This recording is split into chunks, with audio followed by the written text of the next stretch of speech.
안녕하십니까. 디딤 영상 시작하겠습니다. 기출픽 9번 우리 주변의 다양한 물질 이온 결합 물질과 공유 결합 물질에 대해서 먼저 보도록 하겠습니다. 이온 결합 물질은 이온 결합으로 생성된 물질인데 금속 원소와 비금속 원소가 결합해서 형성되는 결합입니다. 이 금속이 양이온이 금속 원소가 양이온이 되고 비금속 원소가 음이온이 되죠. 그래서 이온이 된 다음에 이 양이온과 음이온이 정전기적 인력에 의해서 결합한 것이 이온 결합이다. 동그라미 1번에 수많은 양이온과 음이온이 연속적으로 결합하여 결정을 이룬다. 수많은 양이온, 그러니까 독립적인 어떤 양이온 하나, 음이온 하나가 결합된 게 아니라 이런 수많은 양이온과 음이온들이 연속적으로 결합한다. 이 밑에 그림에 보면 이런 식으로 나트륨 이온과 염화이온이 이런 식으로 연속적으로 결합한다. 동그라미 2번에 양이온의 양전하의 합과 음이온의 음전하의 합이 같아. 정기적으로 그렇죠. 중성이다. 이온의 종류에 따라 결합하는 이온의 개수비가 달라진다. 염화나트륨 같은 경우에는 나트륨이온 하나, 염화이온 하나씩 1대1의 개수비로 결합을 하지만 예를 들면 염화칼슘 같은 경우에는 제설제로 쓰죠. 습기 제거할 때 물 먹는 하마 이런 데 쓰는데 염화칼슘은 칼슘 이온, 양이온 하나와 염화이온 두 개가 결합을 하죠. 이런 식으로 개수비가 달라진다. 이온 결합 물질의 성질입니다. 녹는 점과 끓는 점은 비교적 높습니다. 비교적 높고 실온에서 고체 상태이다. 실온에서 고체. 양이온과 음이온이 강한 정전기적 인력으로 결합하기 때문에 끓는 점과 녹점이 높다. 물에 대한 용해성. 대부분 물에 잘 녹으며 물 속에서 양이온과 음이온이 나누어지죠. 그래서 자유롭게 이동할 수 있어요. 요것 때문에 전기가 통한다. 고체 상태에서는 이온들이 강하게 결합하여 이동할 수 없으므로 전기 전도성이 없지만 액체나 수용액 상태에서는 이온들이 자유롭게 이동할 수 있으므로 전기 전도성이 있죠. 네. 그거를 이제 그림으로 이렇게 보게 되면 염화나트륨이 이제 물에 녹이면 나트륨 이온과 염화이온으로 이렇게 나눠져요. 근데 이 상태에서 마이너스과 플러스 전극을 연결해 주면 마이너스 쪽으로는 양이온이 나트륨 이온이 플러스 쪽으로는 음이온이 염화이온이 이동을 합니다. 그래서 양이온은 마이너스, 음이온은 플러스 이동해서 그렇게 해서 전류가 흐른다. 결정의 변형인데 외부에서 힘을 가하면 쉽게 쪼개지거나 부스러진다. 그 왜 그러냐? 외부에 이제 힘을 줬어요. 여기서 마이너스 플러스 마이너스 플러스 마이너스 플러스 이렇게 쭉 되어 있죠. 근데 외부에서 힘을 딱 받았어. 이 부분에. 그러면 세 번째 받아칩시다. 그러면 이게 내려가겠죠. 내려가면서 어떻게 됐어요? 마이너스 마이너스 플러스 플러스 마이너스 마이너스 플러스 플러스 같은 전하를 띠는 이온들이 만나서 이 같은 전하를 띠기 때문에 반발이 생겨요. 그래서 쉽게 쪼개진다. 이런 식으로 쉽게 잘 쪼개진다. 그래 이온층이 밀리면서 같은 전하를 띠는 이온들이 만나서 반발력이 작용하기 때문에 잘 쪼개진다, 깨진다 이런 말입니다. 자, 이온 결합 물질의 이용인데 이제 예로 염화나트륨 소모주 성분이고요. 염화칼슘은 제설제, 습기 제거제. 수산나트륨 비누 우리 자주 매일매일 사용하는 비누는 이제 주로 수산나트륨. 그다음에 수산화 마그네슘. 이건 제산제. 그 겔포스 같은 거 있잖아요. 우리 속 쓰릴 때 먹는 거. 그런데 이제 많이 들어있고요. 탄산칼슘 달걀 껍데기. 주성분은 탄산칼슘은 그 조개 이런 것들도 다 탄산칼슘 있고 탄산수 나트륨, 베이킹 파우더가 이거에 되어 있습니다. 자, 전부 다 금속과 비금속으로 되어 있죠. 이온 결합 물질이고 제설제로 사용하는 염화칼슘 같은 경우에는 눈을 녹이는데 씁니다.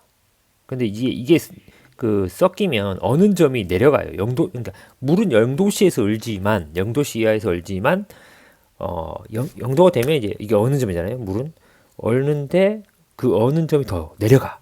염화칼슘하고 만나면. 그래서 어느 점 내림 현상이라고 하는데 그래서 이제 도로가 얼지 않게 해줘. 그런데 이제 단점. 염화칼슘은 눈에 녹아 자동차와 도로를 부식, 가로수에 피해를 입히거나 하천 오염 이런 문제가 있긴 있어요. 자, 그다음 공유결합 보도록 하겠습니다. 공유결합은 비비공해를 했습니다. 비금속 원소와 비금속 원소가 결합하면 공유결합이다. 비비공. 일반적으로 일정한 수의 원자들이 전자 쌍을 공유하여 뭐를 이루죠? 두 개 이상의 원자가 결합하는 거. 분자를 이룹니다. 분자. 공유결합 물질의 성질은 녹는 점과 끓는 점이 비교적 낮아. 비교적이라면 상대적이에요. 이온결합하고 비교해서. 실온에서 대부분 액체나 기체 상태로 존재합니다. 분자 사이 인력이 약해. 그래서 액체나 기체 상태로 존재한다. 물에 대한 용이선 대부분 물이 잘 녹지 않고 설탕, 염화수소, 암모니아 같은 물질은 물이 잘 녹는다. 전기도소성은 고체 상태 액체, 수용성의 대부분 전기도소성이 있다 없다. 그렇죠. 없다. 왜?